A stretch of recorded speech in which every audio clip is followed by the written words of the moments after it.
Welcome to the channel. हम लोग पढ़ रहे थे डायोड, तो उसी को आगे कंटिन्यू करते हैं। तो हमने अभी तक डायोड के बारे में पढ़ लिया विदाउट बाइसिंग। अब बाइसिंग करने के बाद हम लोग उसका आगे सिनेरियो देखेंगे, पर लेकिन पहले एक क्वेश्चन डिस्कस कर लेते हैं। ये भी प्रैक्टिकल में ज़्यादा पूछा जाता है। देखो, इलेक्ट्रॉनिक्स में बहुत सारे क्वेश्चन बनते हैं प्रैक्टिकल के लिए। तो आप लोग कह रहे हैं कि मैं तो हर बात पे ही एक सवाल बता दे रही हूँ। ये जनरली पूछे ही जाते हैं, तो इसमें मैं कुछ नहीं कर सकती। तो देखो, एक क्वेश्चन पूछा जाता है कि what is the function of diode. तो क्वेश्चन रहता है इस तरीके से, what is function of diode.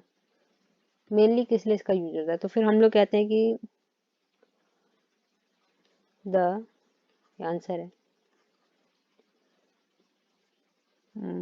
The most common function of a diode is to allow an electric current to pass in unidirection। मतलब एक ही दिशा में जाएगी करंट, चाहे आगे जाए चाहे पीछे जाए। तो फिर इसमें लिख सकते हैं कॉल दी, नहीं आगे पीछे सॉरी, मतलब या तो करंट जाएगी या तो करंट नहीं जाएगी। कॉल दी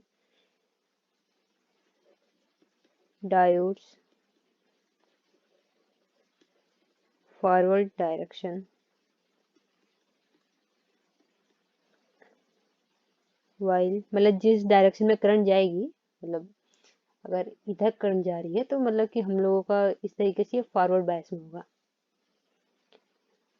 फिर लिख सकते हैं while blocking it in the opposite direction, मतलब कि रिवर्स डायरेक्शन।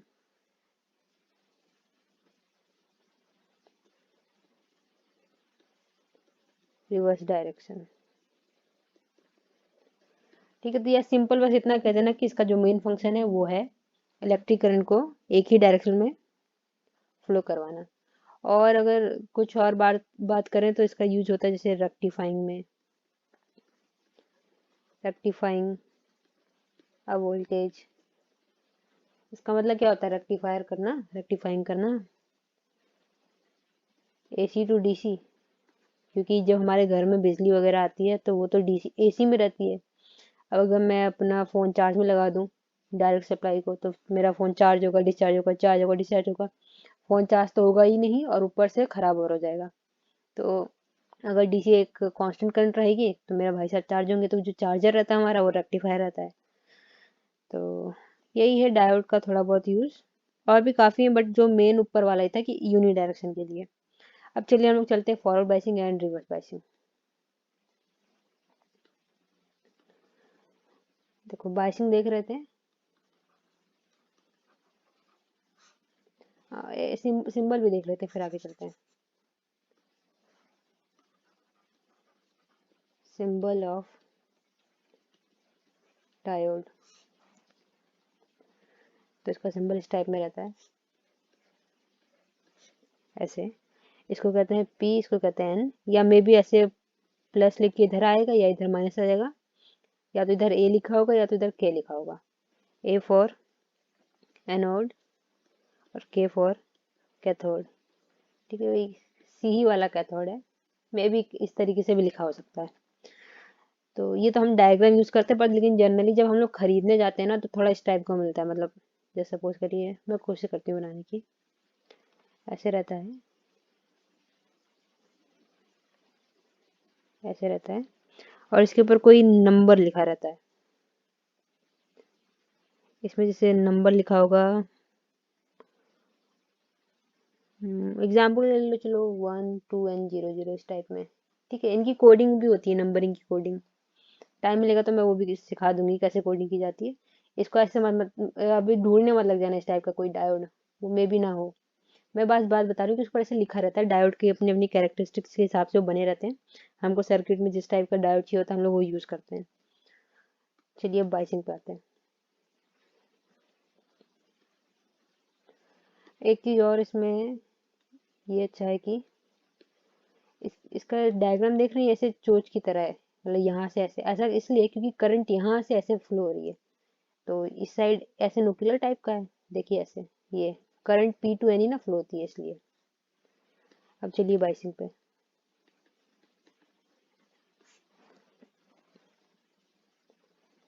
नंबर 1,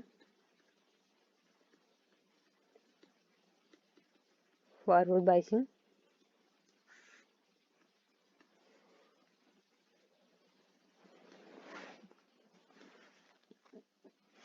इसमें है कि the negative source terminal is connected to the n-type material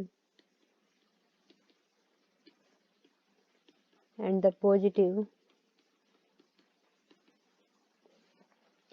terminal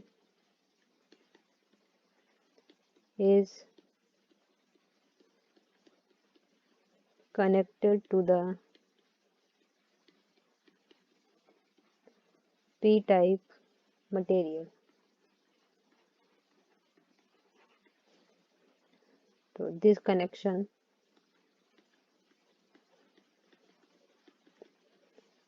produces what is called forward bias.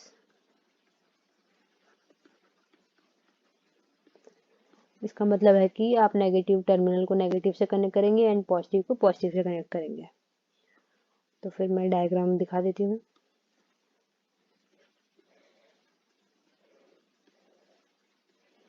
ये हमारा पी टाइप है, ये हमारा एन टाइप है, ठीक है। एज्यूम करिए यहाँ पे ऐसे डिप्लीशन लेयर बनी हुई है, तो पी है तो भाई माइनस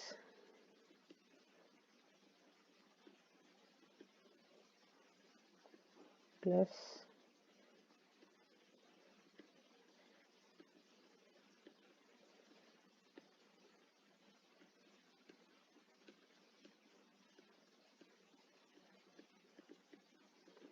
तो ये हमारा पी टाइप है, तो पी टाइप पे बैटरी की जो पोटेंशियल होगी वो प्लस होगी, क्योंकि बाइसिंग में पोटेंशियल ना अप्लाई करते हैं। यहाँ पे माइनस प्लस माइनस इस टाइप से एक रेजिस्टेंस लगा दिया जाता है यहाँ से ऐसे। देखिए हमारा नेगेटिव टर्मिनल है, पॉजिटिव टर्मिनल, तो पॉजिटिव टर्मिनल हमारे पी से कनेक्टेड है एंड नेगेटिव टर्मिनल हमारा एन से कनेक्टेड है, ठीक है। इसको ट्रू कनेक्शन भी कहते हैं क्योंकि सेम सेम टाइप में कनेक्शन है। तो ये हो गया हमारा फॉरवर्ड। अब देखते हैं रिवर्स बायस को।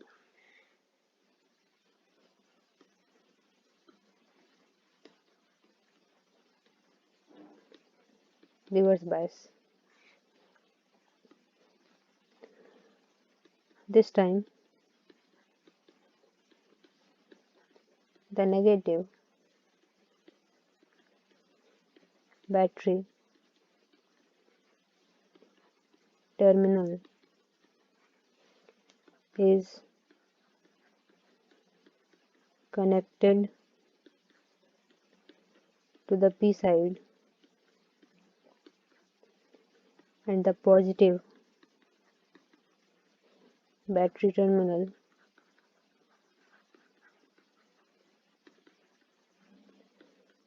to the N side. So this type connection, this connection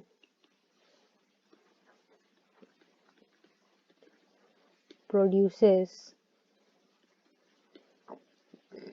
what is called reverse bias। तो इसमें क्या कह रहा है कि जो हमारा नेगेटिव बैटरी का टर्मिनल है वो पी साइड को कनेक्टेड होगा और जो पॉजिटिव है वो हमारा एन साइड को कनेक्टेड होगा। तो इसकी भी डायग्राम देख लेते हैं।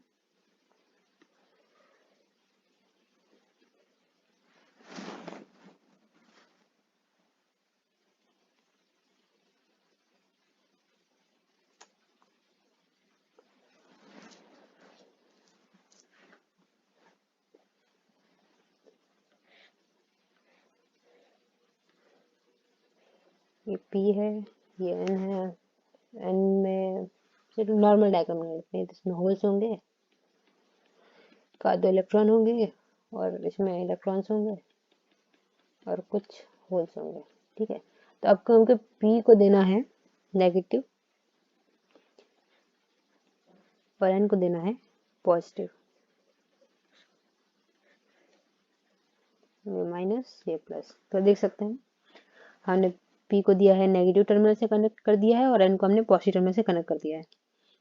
तो ये तो हो गया दोनों तरह की बाइसिंग। अब डिटेल में समझ लेते हैं एक एक करके, फिर इनका थोड़ा कैरेक्टरिस्टिक देख लेते हैं। कैरेक्टरिस्टिक का मतलब होता है कि V एंड I के बीच का ग्राफ। चलो पहला देखते हैं।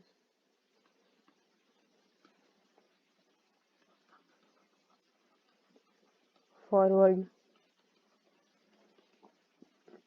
Biasing.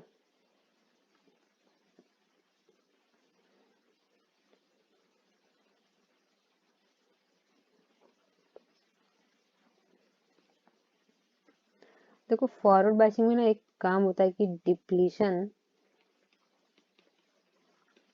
Layer starts shrinking. Shrinking का मतलब कि श्रिंक होना मतलब कम होने लगती है। अगर डिप्लीशन लेयर पहले इतनी थी, फिर इतनी होती है, फिर इतनी होती है, फिर गायब हो जाती है। तो इसको डायग्राम समझते हैं।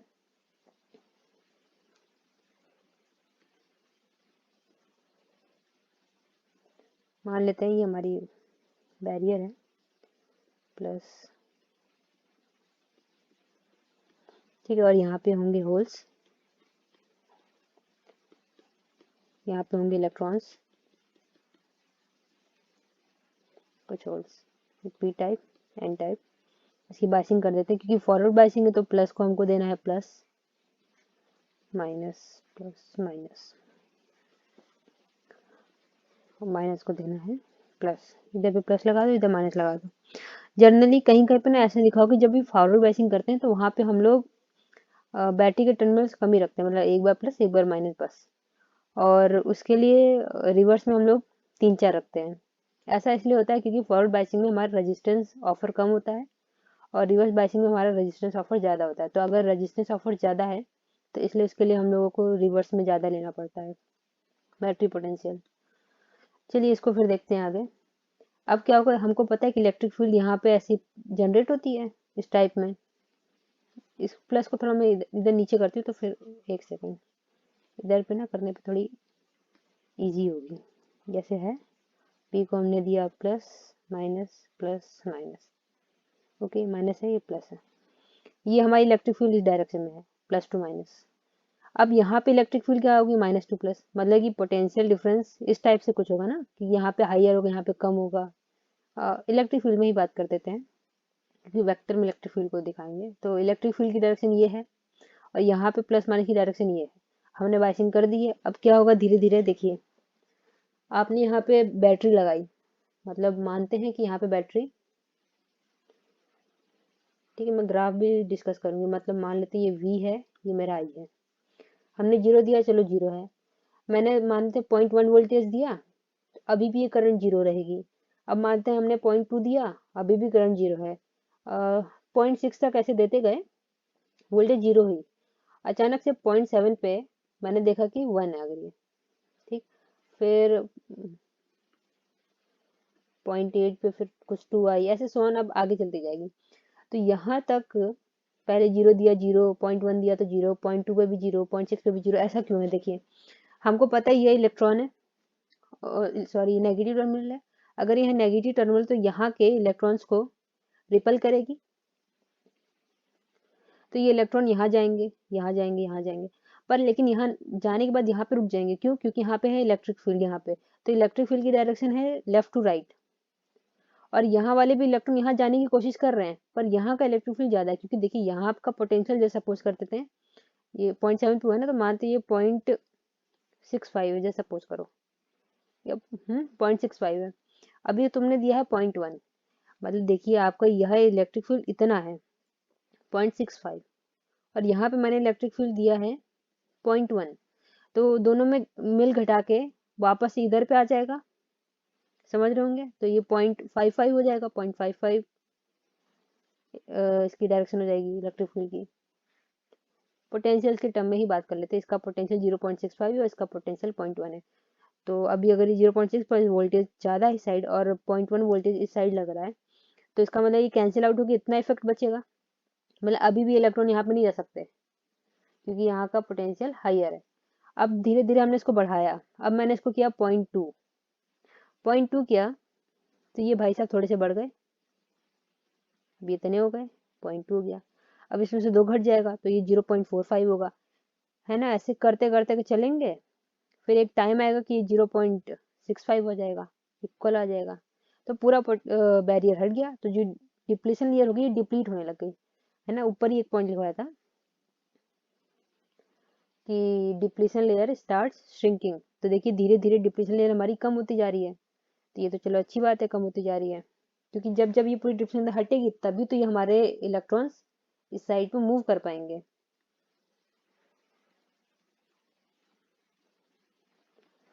तो अब एक समय आएगा कि डिप्लीशन लेयर हमारी डिप्लीट हो जाएगी पूरी। तो अब क्या होगा,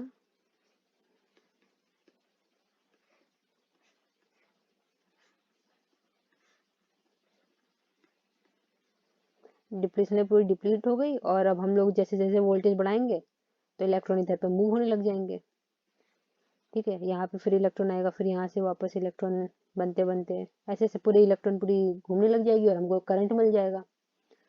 करंट की डायरेक्शन ये नहीं रहेगी, करंट की डायरेक्शन ऐसी होगी, ये होल की डायरेक्शन, तो सॉरी इलेक्ट्रॉन की डायरेक्शन, मतलब तुम्हारा इलेक्ट्रॉन ऐसे ऐसे आएगा, पर लेकिन करंट तो ऐसे जाएगा ना, आई तो उसके अपोजिट ही होता है इलेक्ट्रॉन के। तो ये इसका फंड है। तो अब इसका ग्राफ देखो कैसे बनेगा, इसी पे बनाएंगे हम लोग।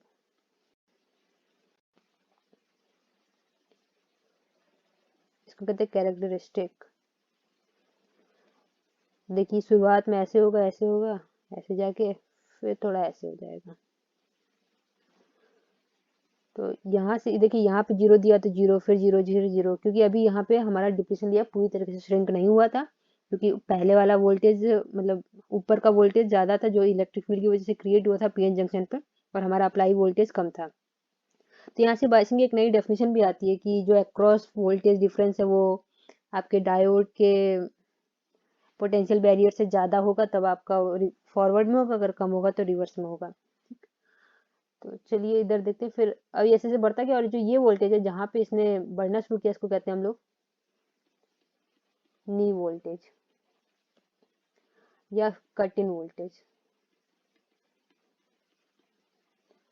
ये चीज अब समझ में आ रहा होगा कि भाई इतनी देर से ऐसे रुके क्यों थे, क्योंकि इस समय तो दोनों का अपना पोटेंशियल बराबर करना चाह रहा था, तो इसलिए ये इतना रुका हुआ होगा।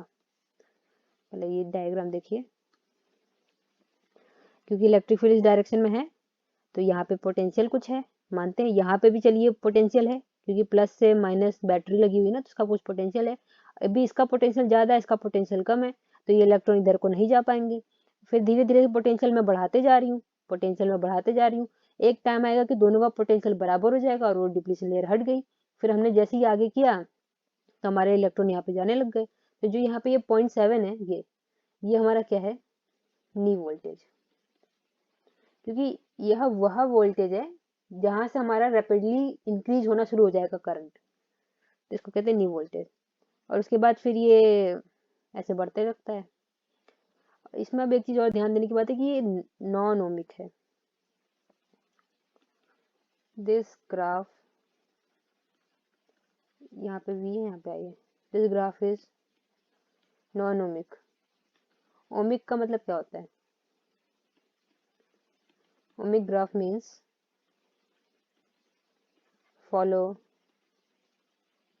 ओम्स लॉ, और अगर फॉलो नहीं करता है तो नहीं, क्योंकि देखिए ओम्स लॉ क्या होता है, v इक्वल टू, या v direct proportional to R, oh sorry I, तो v equal to R I, मतलब अगर v है और i है तो इस तरीके से ग्राफ जाता है। पर देखिए यहाँ ऐसा ग्राफ नहीं है, यहाँ पे पहले ग्राफ इतना जा रहा है फिर ऊपर जा रहा है।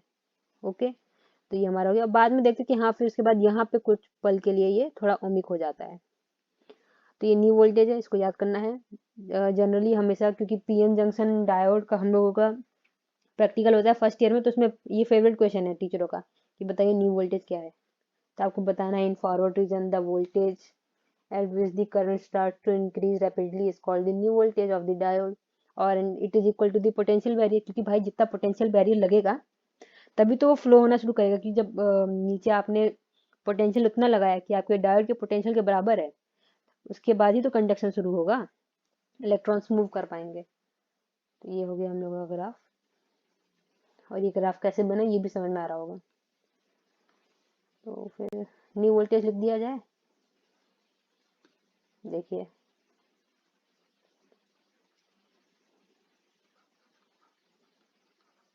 न्यू वोल्टेज और कट इन वोल्टेज करेंगे कि इन फॉरवर्ड रीजन, ये मत भी लगाओ तब भी चल जाएगा, the voltage at which the current starts to increase rapidly is called the new voltage of the diode, or it is equal to potential barrier। ठीक है, अगर थोड़ी सी कहानी लिखनी हो तो लिख सकते हैं कि वो इलेक्ट्रॉन इसको पुश करेगा, सॉरी बैटरी का नेगेटिव टर्मिनल इलेक्ट्रॉन्स को पुश करेगा। तो चलो लिख देते हैं थोड़ी सी।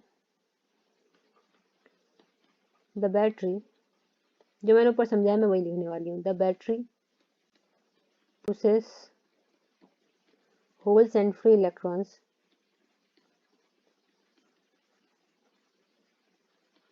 towards the junction। देखिए कहाँ गया हमारा फिगर, ये सी यू होगा, कट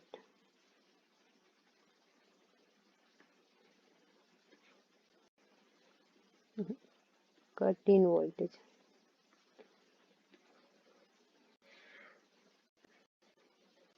ये बैटरी लगाई है ना हमने, तो प्लस वाला क्या करेगा, होल्स को इधर को पुश करेगा भाई, प्लस प्लस रिपेल, और नेगेटिव टर्मिनल इलेक्ट्रॉन्स को इधर को पुश करेगा। तो the battery pushes hole and free electrons towards the junction if the battery voltage is less than the barrier potential,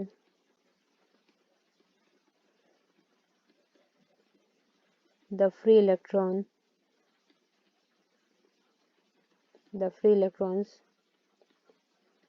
do not have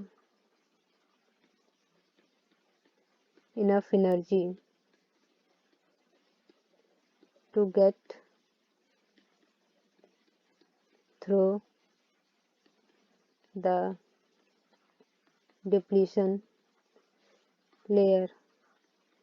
क्योंकि अभी यहाँ का जो पोटेंशियल है इलेक्ट्रिक फील्ड की वजह से, यहाँ का पोटेंशियल ज़्यादा और यहाँ का कम है। देखा था ना, 0.1 0.6 तक सब सारे छोटे थे, जब 0.6 जाएगा तब बराबर हो जाएगा। तो इसका मतलब इसके पास इनफ ही नहीं है, मतलब कि ये इतना ऊंचा गेट है, अभी तुम यहाँ से कूद नहीं सकते हो। फिर हमने क्या किया, अभी हमको यहाँ से कूदना था, मैंने इसकी एनर्जी बढ़ाई, एनर्जी बढ़ा के मैंने इसको यहाँ पे ले आया। अभी भी ये रुको, ऐसे नहीं,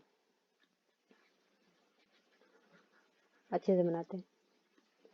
देखो ये है हमारा पोटेंशियल बैरियर, ठीक, और ये यहाँ पे है मेरी पोजीशन।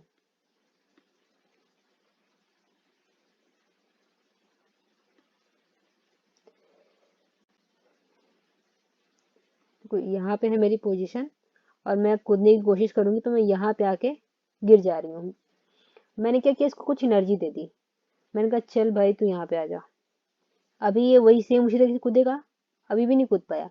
मतलब कि ये जैसे 0.6 है, मैंने इसको 0.1 दिया, फिर मैंने इसको 0.2 दिया, ऐसे करते करते फिर मैंने इसको यहाँ ले आई। ये 0.6 है, देखा कि ये तो मेरा आ गया यहाँ पे, इसको पार कर गया है ना।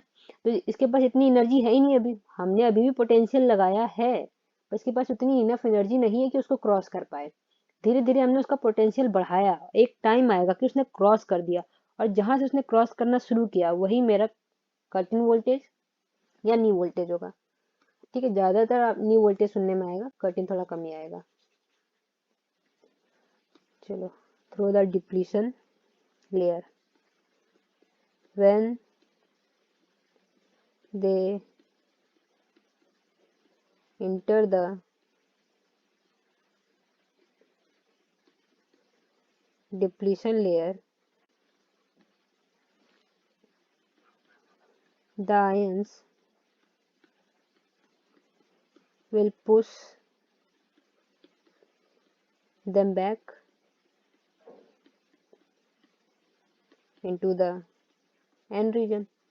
क्योंकि अब इसके पास इतनी एनर्जी नहीं हो, जाने की कोशिश करेगा तो वापस उसको बाउंस बैक मिलेगा कि चल बेटा वापस जा। ठीक है, because of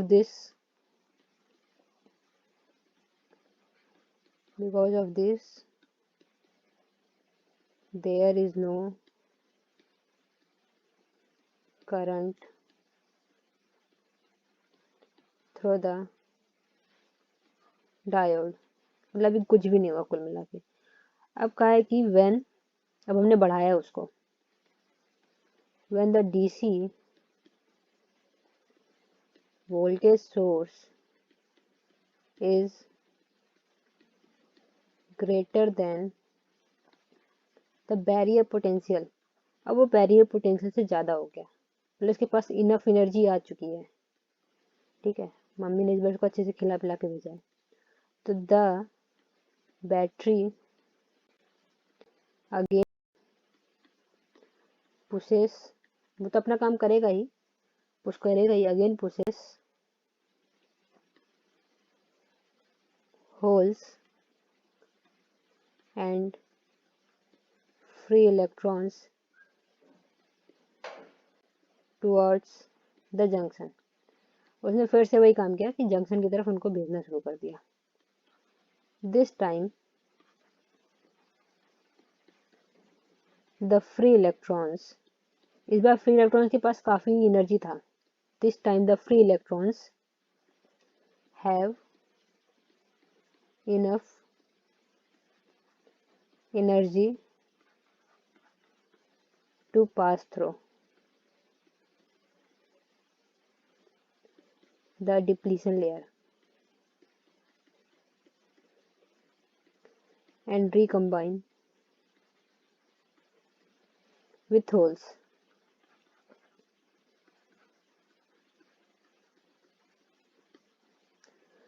If you visualize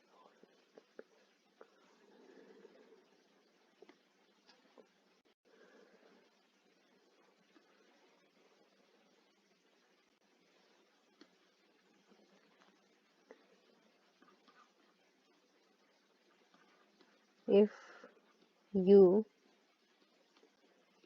visualize all the holes in the P region moving to the right and all the free electrons moving to the left। ठीक है, हमको लगेगा सारे होल्स राइट की तरफ जा रहे हैं, इलेक्ट्रॉन्स लेफ्ट की तरफ जा रहे हैं। तो ठीक, फिर कह रहे हैं कि somewhere in the vicinity of the junction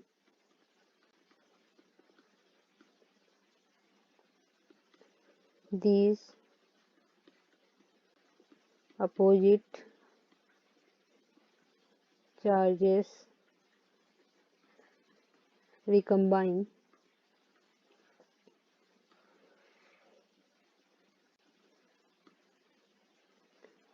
since free electrons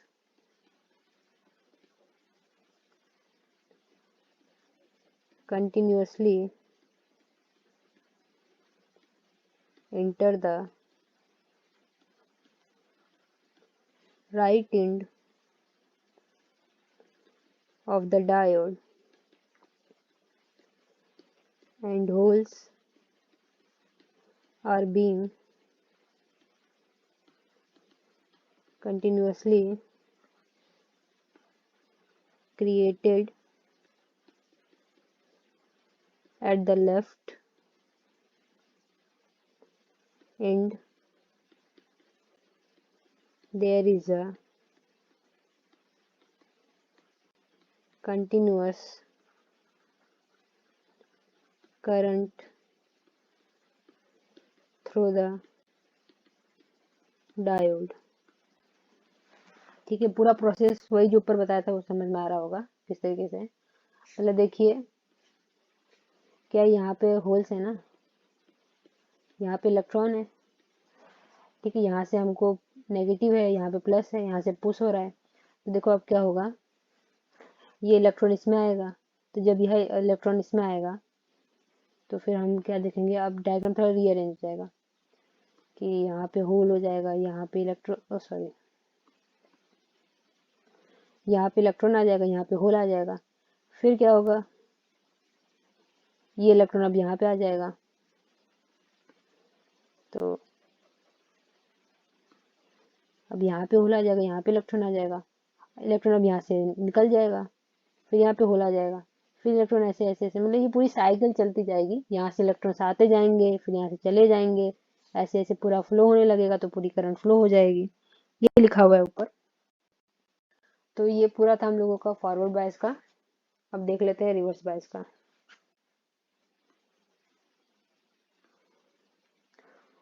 इसमें एक पॉइंट और छूटा है कि देखो, पहला पॉइंट तो ये है कि डायोड ऑफर्स लो रेजिस्टेंस, और दूसरा ये है कि अ diode has a dynamic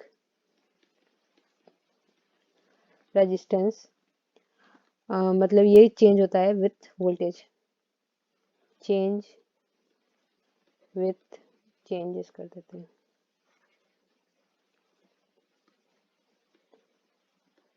changes with voltage. मतलब देखो, इसको निकालना हो तो कैसे निकालेंगे, इसको देते हैं R D equal to delta V by delta I at any potential, किसी भी पोटेंशियल पे। तो इसको निकालने का तरीका मैं बताती हूँ।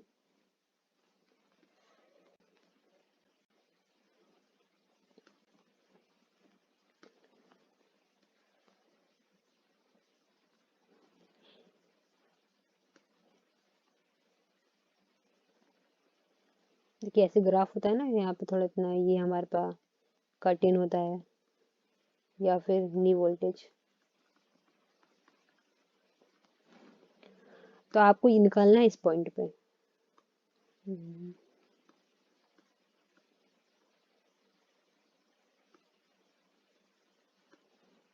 आपको निकालना है इस पॉइंट पे,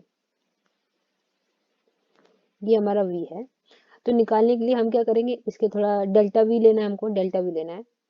तो इतना इधर पे आएंगे ऐसे, फिर हमको लेना है डेल्टा आई। यहाँ पे नीचे आई होता है ना, इसको वी नहीं लिखेंगे,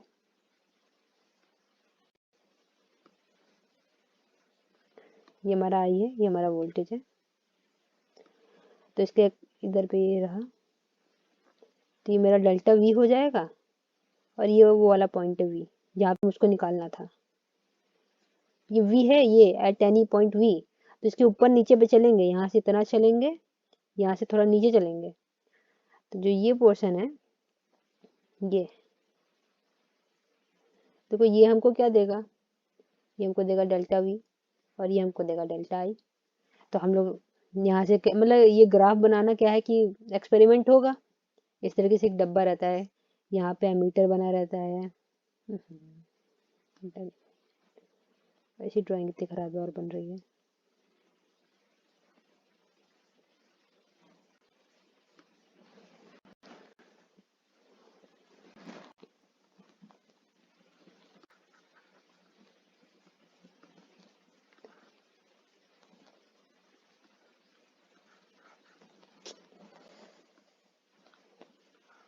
इस तरीके से एक बॉक्स रहता है, और यहाँ पे हमारा एमीटर बना होता है, यहाँ पे वोल्ट मीटर बना रहता है।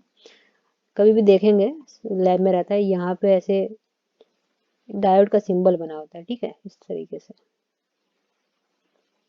इधर लिखा होता है रिवर्स बायस, इधर लिखा होता है फॉरवर्ड बायस, और रिवर्स बायस के लिए यहाँ पे डीसी वोल्टेज दिया जाता है, और यहाँ पे इसके लिए डीसी वोल्टेज फॉरवर्ड के लिए दिया जाता है।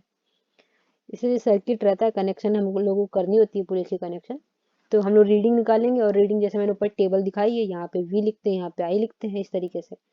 0 पे 0 मिलता है, 0.1 पे फिर 0 मिलता है, ऐसे चलते जाते हैं, फिर देखते कि 0.7 पे अचानक से 1 मिल जाता है, जिसको हम लोग कटिंग कह देते हैं। तो किसी एक पर्टिकुलर वी पे निकालना हो तो उसके ऊपर नीचे पे जाएंगे, ग्राफ हमारे पास ऑलरेडी बना होगा जो हम लोग बनाएंगे, तो यहाँ से निकाल लेंगे। तो डेल्टा वी निकाल लिया, डेल्टा आई निकाल लिया, तो कह देंगे इसका रेजिस्टेंस जो कि डायनेमिक होता है, डेल्टा वी बाई डेल्टा आई होगा उस पर्टिकुलर वी पे। ये जो वी है इसको जैसे कुछ वी नॉट कह देते हैं, एट वी नॉट।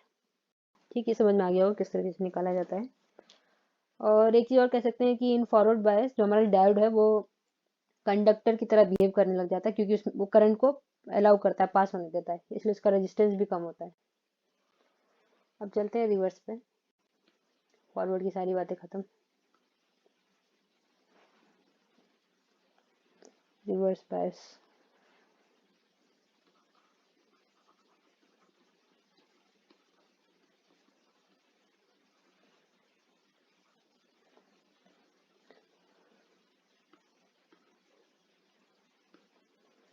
देखिए उसमें हमारा डिप्लीशन लेयर श्रिंक हो रहा था, इसमें जो डिप्लीशन लेयर होता है ब्रॉड्स, मतलब बड़ा होते जाता है, BROA।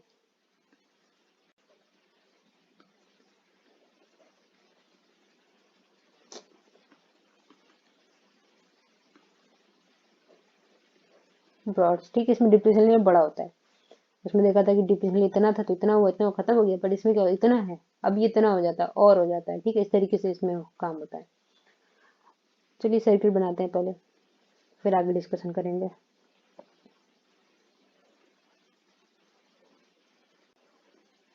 इधर दिया प्लस, ये रहा माइनस, तो इसमें पी टाइप, एन टाइप, इसके अंदर होल्स हैं,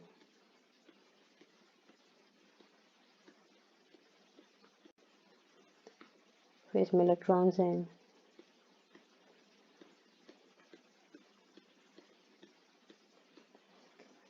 हमने इसकी बाइसिंग कर दी, प्लस को आपकी माइनस देंगे क्योंकि रिवर्स है, एंड नेगेटिव को प्लस देंगे। अब देखिए क्या होगा हम लोगों का, यहाँ पे पोटेंशियल की बात करेंगे तो यहाँ पे बैटरी इस तरीके की बनेगी, यहाँ पे प्लस यहाँ पे माइनस, यही ना होता है, क्योंकि इलेक्ट्रिक फील्ड इस तरफ है, यहाँ पे हायर पोटेंशियल है, तो इसके अक्रॉस जो वी डेवलप होगा इस तरीके से होगा कि ये हमारा पॉजिटिव टर्मिनल की तरह बिहेव करेगा, और ये हमारा नेगेटिव टर्मिनल की तरह बिहेव करेगा, तो यहाँ पे भी एक पोटेंशियल डिफरेंस होगा। यहाँ पे मैंने पोटेंशियल डिफरेंस अप्लाई किया है, तो हम देख रहे हैं कि हमारा पोटेंशियल डिफरेंस मतलब इलेक्ट्रिक फील्ड इस डायरेक्शन में है मेरी, ठीक। अब क्या मैंने फिर इसमें पोटेंशियल लगाया, और ये पोटेंशियल भी इसी ही डायरेक्शन में है। मजे की बात तो है कि ये भी इसी डायरेक्शन, मतलब ये इसका सपोर्ट कर रहा है, तो जब इसका सपोर्ट कर रहा है तो ये थोड़ी सी चौड़ी नहीं हो जाएगी, अब ये थोड़ा थोड़ा इतनी हो जाएगी, ठीक है, थोड़ा इतनी हो जाएगी। और जब इतनी हो जाएगी तो यहाँ से कुछ इलेक्ट्रॉन, नहीं सॉरी माइनॉरिटी, क्योंकि होल्स ही तो इलेक्ट्रिक फील्ड, मतलब पहला वाला वो हमारा ड्रिफ्ट तो इक्विलिब्रियम में आ चुका था, पर अब फिर से ड्रिफ्ट होगा कि नहीं होगा, क्योंकि ये ब्रॉड हो गई है। या ऐसा मतलब यहाँ से हमने प्लस दिया तो ये प्लस को रिपेल करेगा, तो ये वाले होल्स, इसमें माइनॉरिटी वाले होल्स हैं, वो इधर चले जाएंगे। ये मेरे होल्स इधर पे चले जाएंगे, इनको कोई रोकेगा भी नहीं। क्यों नहीं रोकेगा? क्योंकि ये तो इसका सपोर्ट करेगा ना कि हाँ जाओ तुम जाओ, क्योंकि यहाँ पे इलेक्ट्रिक फील्ड की डायरेक्शन लेफ्ट टू राइट है, और होल्स इलेक्ट्रिक फील्ड की डायरेक्शन में जाते हैं, और अब इलेक्ट्रिक फील्ड बढ़ गई है, तो अब जो माइनॉरिटी वाले होल्स हैं वो और इधर चले जाएंगे, है ना। तो हमने क्या किया यहाँ पे, अब की बार हम लोग जब देखते हैं वी और आई के ग्राफ में, जीरो पे तो चलो जीरो है, कोई वोल्टेज नहीं, पर लेकिन जैसे ही मैंने 1 दिया तो ये भी 1 हो जाता है। और इसमें ना माइक्रो में होता है, माइक्रो एम्पेयर, वो याद करना कि फॉरवर्ड में मिली में मिलता है हमको, मिली एम्पेयर में। तो हमने यहाँ पे वोल्टेज बढ़ाया तो ये तुरंत ही बढ़ने लग जाता है, क्योंकि देखिए हल्का सा आप वोल्टेज देंगे तो हमारा होल इधर को जाने लग जाएगा, फिर हम थोड़ा और वोल्टेज देंगे, हमने 2 दिया, तो चलिए मान लेते हैं कि 2 होल इधर मूव करने लग गए, 2 हो गया, या इलेक्ट्रॉन इधर आ गया, क्योंकि इलेक्ट्रॉन भी तो मूव कर सकता है अपोजिट डायरेक्शन इलेक्ट्रिक फील्ड के। फिर हमने 3 दिया, हमने देखा कि भाई 3 हो गया, फिर हमने 4 दिया तो हमने देखा 4 हो गए, ठीक। फिर हमने 5 दिया तो हमने देखा तब भी 4 हो गया, हमने 6 देखा तब भी 4 हो गया, मिली एम्पेयर में करंट है मतलब। चल चलते हमने 8 तक देखा तब भी 4 है। ऐसा क्यों? क्योंकि देखिए अब आप यहाँ पे पोटेंशियल आपने बढ़ाया, ठीक है, आपने पोटेंशियल बढ़ाया, पहले एक इलेक्ट्रॉन गया उसकी वजह से करंट बनी, फिर 2 इलेक्ट्रॉन गया उसकी वजह से करंट बनी, फिर 3 गया करंट बनी, फिर 4 गया करंट बनी। अब आप आगे भी बढ़ाओ, इसमें है तो 4 ही इलेक्ट्रॉन ना, तो जब 4 इलेक्ट्रॉन, तो 4 इलेक्ट्रॉन की मूवमेंट की वजह से करंट होगा। आप चाहे जितना भी पोटेंशियल बढ़ा दो, जनसंख्या इलेक्ट्रॉन की 4 ही है, इसलिए वहां पे ये वाला, ये इतना कांस्टेंट हो जाता है, इसको कहते हैं सैचुरेशन हो गया, सैचुरेशन करंट। पर एक समय ऐसा आता है कि चलो 9 को ले लेते हैं, कि जैसे 9 आया ये इन्फिनिटी हो जाता है, अचानक से बढ़ जाता है, मतलब अचानक से बहुत सारे इलेक्ट्रॉन की बाढ़ आ जाती है। ऐसा क्यों होता है? मतलब भाई ये इन्फिनिटी हो गया तो इसका मतलब यहाँ पे रेजिस्टेंस ऑफर ही नहीं कर रहा होगा, इसका यही मतलब है, तभी तो करंट इन्फिनिटी होगा। तो ऐसा इसलिए होता है क्योंकि देखो हमने वोल्टेज बढ़ाया बढ़ाया बढ़ाया बढ़ाया, डिप्लीशन यार इतना है, फिर इतना हो गया, फिर इतना हो गया, पर इनकी एक टेंडेंसी होती है कि ऐसा नहीं है कि वो बढ़ता ही जाएगा बढ़ता ही जाएगा। एक टाइम आएगा कि ये जो लेयर है ये पूरी की पूरी मतलब ब्रेक हो जाएगी, तो हम कहते हैं इसको ब्रेक डाउन कहते हैं। ब्रेक डाउन 2 तरीके होते हैं, जीनर एलिमेंट्स, तो इतनी ज्यादा ब्रेक डाउन होगी कि इसके अंदर जो आयंस होंगे वो आयनाइज हो जाएंगे पूरे, ठीक है, मतलब प्लस माइनस हो जाएंगे, तो अचानक से बहुत सारी इलेक्ट्रॉन्स की बाढ़ आ जाएगी, और जैसे इलेक्ट्रॉन बहुत ज्यादा हो गए तो हद से ज्यादा करंट बढ़ जाएगी, तो इसलिए अचानक से ये बढ़ जाता है। तो इसका जब ग्राफ देखेंगे तो ये कुछ इस टाइप का बनेगा।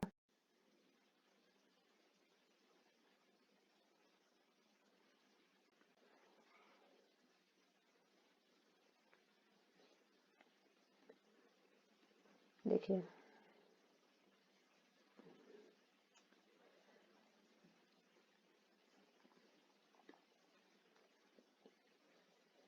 इसको रिवर्स में लेते हैं, इसलिए इसको नेगेटिव वाले में दिखाते हैं।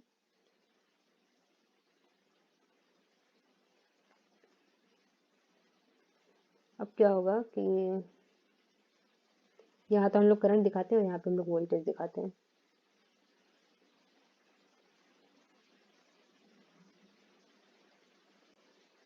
ये हमने ऐसे बढ़ाया वोल्टेज तो करंट भी बढ़ा, फिर एक टाइम आएगा कि, एक सेकंड,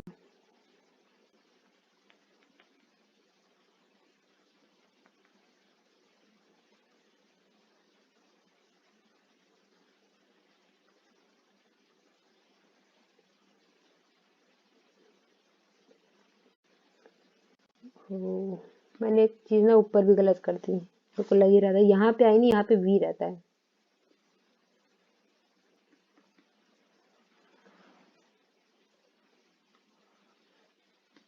यहाँ पे वी रहता है और यहाँ पे आई रहता है, अभी ऊपर भी सही करना पड़ेगा, पर अभी इसको देख लो, ये ऐसे मैंने बढ़ाया, ठीक है, पहले बढ़ गया क्योंकि हमने देखा 1 पे 1 है, 2 पे 2 है, 3 पे 3 है और 4 पे 4 है। तो इस तरीके से किया। हमने देखा कि 5 पे भी 4 है। एक टाइम आया कि ये ऐसे कांस्टेंट हो गया। तो ये हमारा 4 वोल्ट है, नहीं 4 मिली एम्पियर, माइक्रो एम्पियर में होता है, और ये वोल्टेज वोल्ट में होता है। ठीक है, इस तरीके से देखा और फिर देखा कि अचानक से ये इन्फिनाइट हो गई करंट, अचानक से ब्रेक डाउन हो गया। तो इसको कहेंगे हम लोग ब्रेक डाउन। और जो ये रीजन है, ये इसको कहेंगे सैचुरेशन करंट। देखो इसी का हम लोग यूज करेंगे अपने किसमें, वो जीनर डायोड में, क्योंकि हमको रेगुलेटर का यूज करना, मतलब कितना भी आप बढ़ाएं वोल्टेज आपको करंट सेम मिलेगी। तो ये ग्राफ मेरे ख्याल से समझ में आ रहा होगा किस तरीके से किया है। तो अब ऊपर भी थोड़ा सा मैं सही कर दूं जो मैंने गड़बड़ की है।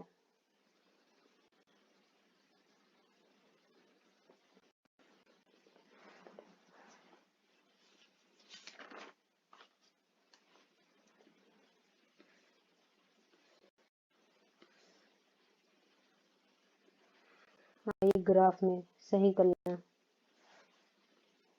यहाँ पे V होगा और यहाँ पे I होगा। ठीक, इस तरीके से। तो ये गड़बड़ हो गई सब।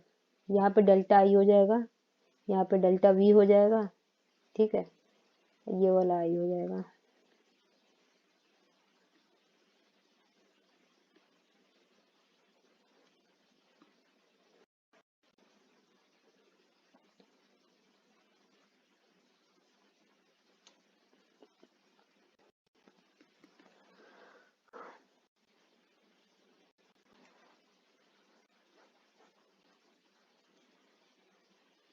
काफी देर तक यूज करते रहो तो ये बोर थोड़ा हो जाता है, तो लगातार 2 ऐसा हो जाता है ये।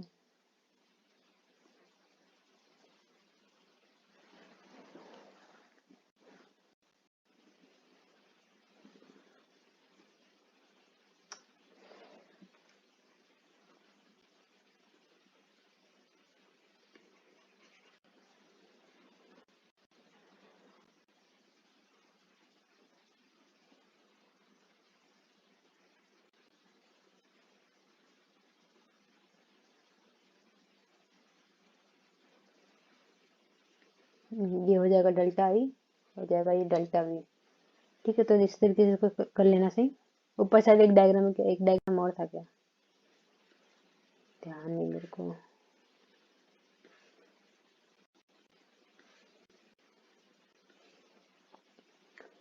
देख लेना, अगर होगा तो ऊपर उसको सही कर देना।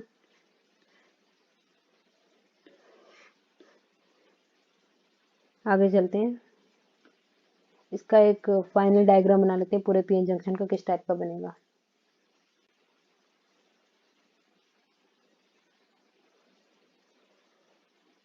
यहाँ पे होती है करंट, ये होती है मिली एम्पियर में,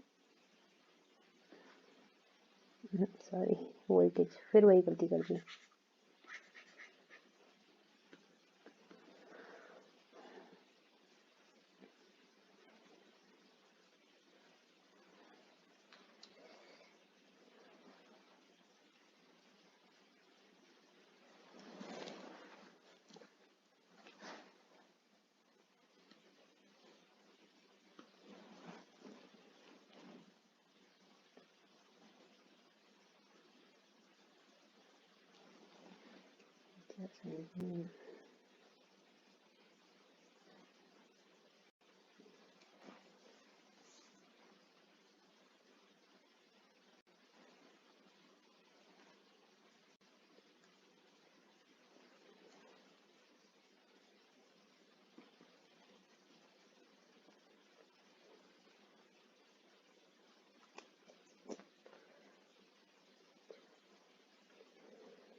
तो ये ग्राफ बना देंगे सीधा इसका, जो दोनों को कंबाइन कर देंगे।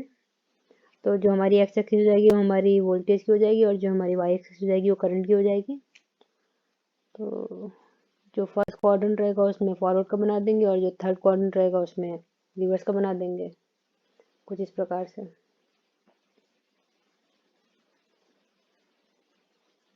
ठीक है, ये हो जाएगा फॉरवर्ड। देख लेते हैं फॉरवर्ड रीजन।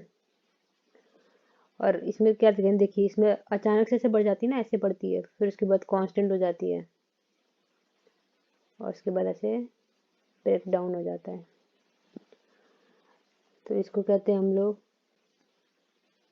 नी वोल्टेज,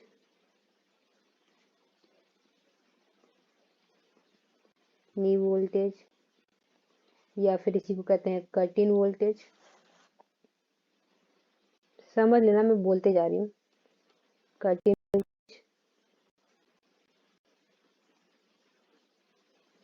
और इसको एक नाम और है, इसको कहते हैं threshold voltage, THRES, threshold voltage. ठीक, तो इन्हीं वोल्टेज। और देखिए ये इतना जो रीजन है इसको कट ऑफ रीजन भी कहते हैं। कट ऑफ, यहाँ पे हमारा वोल्टेज है, ये भी वोल्टेज है, ये करंट है। नीचे वाली करंट होती है माइक्रो एम्पियर में और ऊपर वाली करंट होती है मिली एम्पियर में। ठीक है, ऊपर वाली मिली एम्पियर में फॉरवर्ड के लिए। इसको कहेंगे हम लोग सैचुरेशन करंट, इसको कहेंगे ब्रेकडाउन करंट, ओ सॉरी, हाँ ब्रेकडाउन रीजन। यहाँ से ब्रेकडाउन हो गया है एकदम से, इस तरीके से है पूरा। और ये जो वोल्टेज है इसको कहेंगे ब्रेकडाउन वोल्टेज।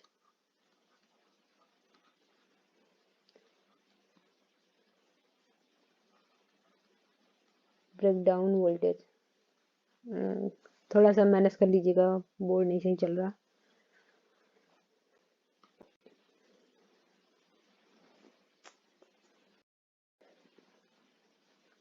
चलो यहीं पे इसको समाप्त करते हैं। Thanks for watching.